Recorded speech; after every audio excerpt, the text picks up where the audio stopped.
معدنیات د افغانستان څه سول دا اوس د افغانستان د ټریلیونونو په اندازه ثروت تر تالان او چور لاندې دی.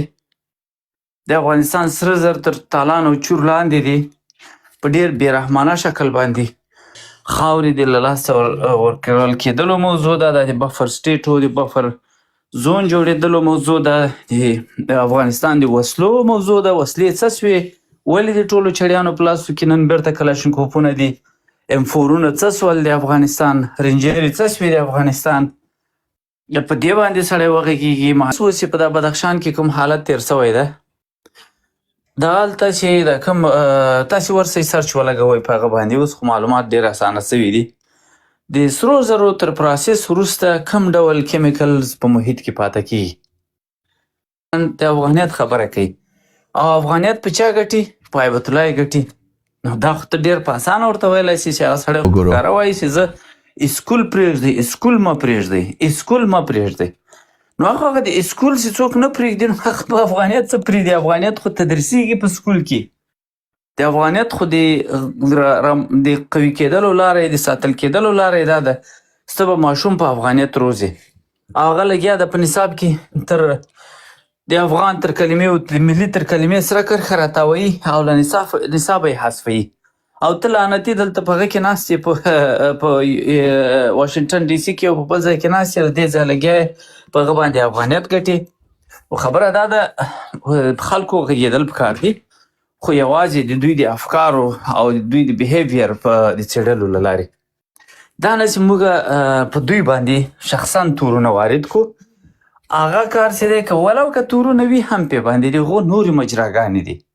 اوس که په یو چا باندې غلا تور لري هغسې کله بیا د غلا خبره کېده په موږ ځای کې کوه. نو دلته خو دا خو څه محکمه نه ده، نه څارنوالي ده، نه دلته کومه مالي تصفیه کېږي چې دلته خطاوته یې په خلکو چې د غلاګانو کیسونه راوباسي. زه خپله دا کار نه کوم. په دې کې کله کله ډېر زیات تر حمله لاندې به راسو. دا خبره ظاهرا هغه شخص په باره کې تر خپله وسه پورې باید سړی ونه کړي. کم کړي یم غلط کارم کړی دی.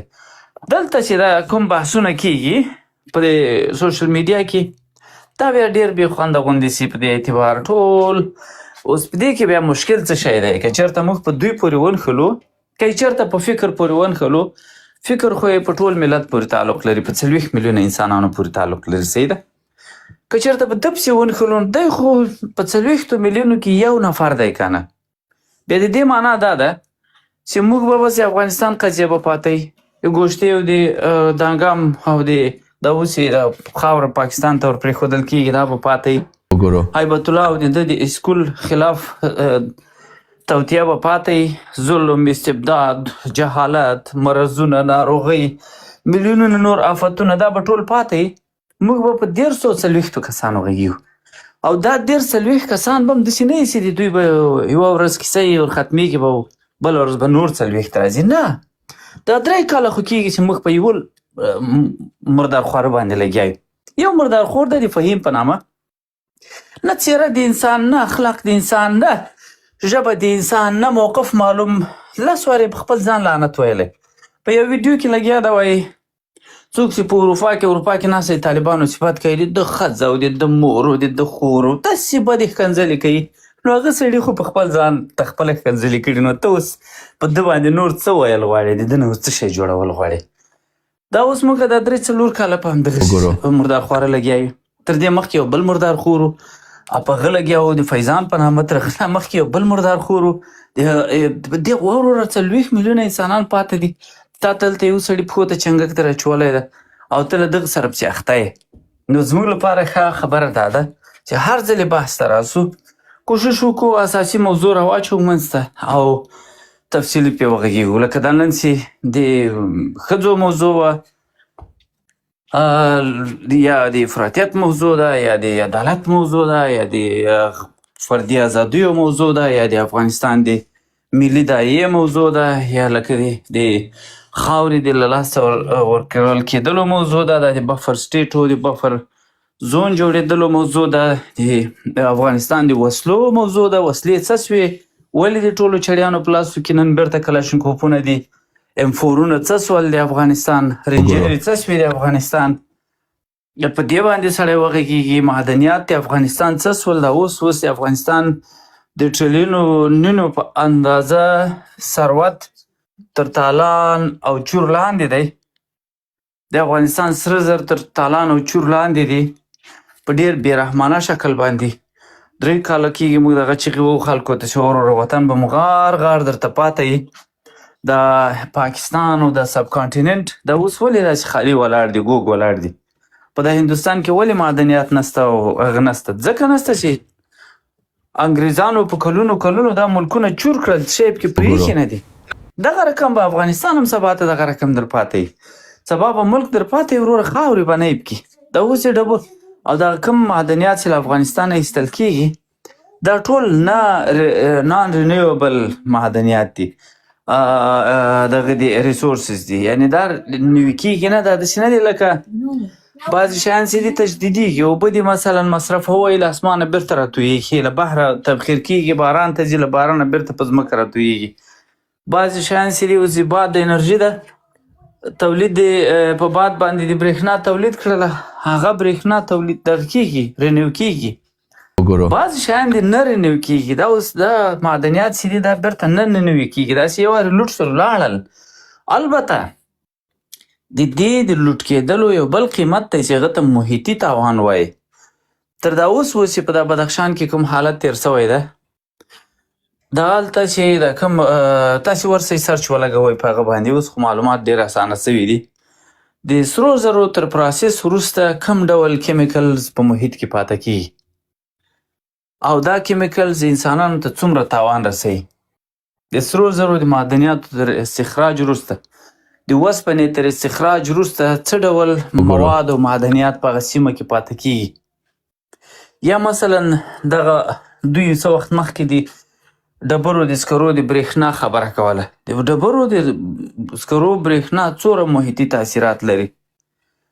په هر کیوبیک میټر دغه باندې ډبرو سکرو د کول په هغه باندې په سوځولو باندې د برېښنا په ریاکټر کې په ساعت کې څو کیوبیک میټره اوبه تبخیرېږي، ورکېږي. اوبه یعنې یو سیند، داسې وړوکی سیند چې د برېښنا یو ریاکټر ته ولګوي، دا سیند پکې بخار کېږي. پوره یو سیند یوازې یو ریاکټر ته تبخیر کوي. هغه خلک چې اوشنز ونه لري، پراخه سمندري او منابع او دا ونه لري، هغوی لپاره دا ډول برېښنا جوړول سراسر حماقت دی. او دا داسې نه ده یو شی چې له ځایه خورې بل مصرف پې کوې، له بل اړخه به د هغه قیمت ته ادا کوې. نو خبره دا ده دا ټول مسایل دي چې حیاتي مسایل دي، افغانانو ته ورلغاړي دي، ملک تباه او برباد دی. خلک له لوږې مړه کېږي، خلک له بېکارۍ په سر اخیستي دي، خلک بېسوادۍ په سر اخیستي، خلک کور یې یو انتحاري درته وروزه، کور یې یو انتحاري یو طالب درته روزلی ده. خلک په کور کې ورسره په عذاب دي، په کور کې د کور مېرمنې ورسره په عذاب دي، وروڼه او خویندې په سترخوان ورسره په عذاب دي. وروره څوک په کور کې موسیقي نسي جنې غږولی، څوک په کور کې فلم نسي جنې کتای. بس څه درته وامه، افراطی په کور کې ورته پیدا کړی، تولید کړی ده. په دغسې یو حالت کې وروره چې هم د کلتور تباه سو، هم د ټولنه تباه سو، هم د اقتصاد تباه سو، هم د صحت تباه سو، هم د رواني روغتیا له منځه ولاړه، هم د اخلاقیات ټول برباد سول. باور وکړه کوم ډول اخلاقي بحران چې دا اوس په اوس کې په افغانستان کې را شروع سوی دی. خلکو په رویه کې تشدد، ښکنځلې، فحش، دا جنسي تیري، دا جنسي تیریو د ویډیوګانو د بازار چې راګرم سوی دا وهل ټکول، دا یو عالم بد اخلاقیانې چې په دا ټولنه کې رایجې سوي، دا ټول د دې سیسټم برکت ده. او نن راځي په بل قصه به کوي تر څو چې دغه نوي خلکو ته دا دواړه خبرې مونږ کوډ نه کړو. دی واقعیت باندې د دې خلکو په اړه غږېدل فرق لري، څه رقم پې غږېږي. که ته مثلا په یو چا باندې داسې غږېږي چې دغه پلانی په اروپا کې ناسته او منافقت کوي، د طالبانو ملاتړ کوي، یو ښه کار نه کوي، د ده دا کار چې د افغانانو ته تاوان رسوي، دا یو ډول غږېدا ده، دا مجازه غږېدا ده، دا ضروري غږېدا ده. که ته داسې غږېږي دا پلانی چې ده ولا قواری خوند نه راکوي، ولا که چندان د سړي زوی، ولا پخوا یې جوالګري کوله او اوس یې ټکسي ډریور ده او پلانی ده، دا بیا صحیح کار نه ده. دا که بیا په بدترین شخص باندې په دې رقم غږېږي درېیمګړی دې ملامتوي. که سړی داسې پرې غږېږي چې د فلانی چې دی په افغانستان کې د استبداد ملاتړ کوي، د ترهګرۍ ملاتړ کوي او دا کار یې چې دی غیر انساني ده، غیر شرعي ده او دا دواغه ده، یا افراطي افکار لري یا انسانان تکفیروي، دا مجازه تبصره ده. دا ډول تبصره ضروري ده باید په یو چا وسي، که لوړ سړی، که وړوکی سړی، که مهم سړی، که بې اهمیته سړی. که یو سړی بیا داسې غږېږي چې د فلانی بیخي د سړي زوی نه د زی له لایو کته کړم او بل یې راپورته کړو، دا بیا غلطه غږېدا ده. نو اوس په خلکو باندې غږېدا خو ضرور ده، خو څه ډول غږېدا ضرور ده. همدغه ډول چې دغه نظریې باندې غږېدا، خیر چې د نظریه باندې نظریه باندې باید وغږېږو. موږ شخصا ښه شخص څه کوو؟ ننګیال صاحب هغه قرار صاحب، موږ به ننګیال صاحب ولې وغږېږو؟ موږ باید د ننګیال صاحب خبرې کوټ کړو چې پرون یې څه ویل، نن څه وایي. زه دلته دغه یو مشکل دلته ګورم، زه دلته اکثر وخت چې دي خلک دا دوم ډول غږېدا ډېره کوي. دلته اکثره وخت هغه فکري غږېدا هم راواوړي په یو بل شکل باندې، بیا یې ټوله ورځ هغه یو ډول فضا ټوله ګاسپینګ ته او شخصي حملو ته او دې ته واوړي. دغه کار دوی کوي، یعنې دوی ګوره زموږ ستاسې په نظریه نشي غږېدا. زه څه وایم؟ زه وایم عدالت دې وسي. اوس نو فهیم دا ویلی شي چې قرار عدالت باید ونه غواړي. زه وایم چې په کابل کې ناست پنجابیان دي، د دوی هویتونه دې افشا سي، دوی توطیې دې رسوا سي، دا خبره خو هغه نشي کولی. نو څه به کوي دی؟ دی به دروغ وایي در پسې، دی به جاسوس درته وایي، دی به د پردیو نوکر درته وایي، دی به تور در باندې لګوي چې فلانی چې دی په جمهوریت کې اغلا یې وکړې، دی خو دې ته ورته خبرې به در پسې کوي. ځکه خو د هغوی دغه طرف ادبیات چې دي ټول هم دا ته ورته دي، ځکه هغوی زموږ په نظریاتو غږېدای نه سي، ځکه زموږ نظریات ټول منلي انساني نظریات دي. دا موږ څه وایو؟ دا داسې نه ده چې دا د موږ د افکارو اختراع نظریات دي.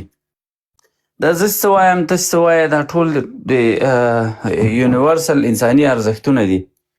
که موږ د انسانانو ته د فردي ازادیو خبره کوو، که موږ د ډیموکراسۍ خبره کوو، که موږ د یعنې حتی دیني جریانونه په نړۍ کې د ډیموکراسۍ لپاره مبارزه کوي. اوس اخوانیت څومره لوی دیني جریان ده. اخوانیان په عربي نړۍ کې د تېرو 100 کلونو د ډیموکراسۍ لپاره لاس په کار دي، ځکه هغوی جمهوریت نه دی لیدلی، دلته دیکتاتوران دي. په عربي نړۍ کې حسني مبارک و، د لیبیا مشر و، صدام حسین و، د خلیج شاهان و، دا ټول دیکتاتوران دي. نو اخوانیانو ته د خپل دینی فعالیت لپاره جمهوریت ته ضرورت و یا ډیموکراسۍ ته ضرورت و.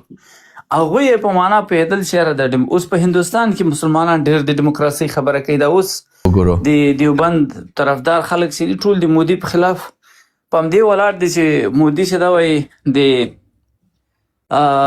جمهوریت ته د هندوستان تاوان رسوي. او جمهوریت ته څه وخت تاوان رسوي؟ کله چې یو حاکمیت د یو مذهب په لمن کې ولویږي، او مودي کوشش کوي چې د هندوستان حاکمیت چې دی د هندوتوا په لمن کې او د هندویزم په لمن کې وغورځوي. او د دې خاطره د هند مسلمانان چې دی ټول پرو ډیموکراسي دي. زما خبره دا ده چې د موږ چې کوم شی د کوم شي غوښتنه کوو، ډیموکراسي غوښتنه کوو، دا ته ټول انسانیت تګی دی. دا مسلمانان هم دا شی غواړي په ټوله دنیا کې. غیر مسلمانان خو څه کوي؟ ټول انسانان دې ته د یو ارزښت په سترګه ګوري، ځکه ازادي یو بې بدیله نعمت دی.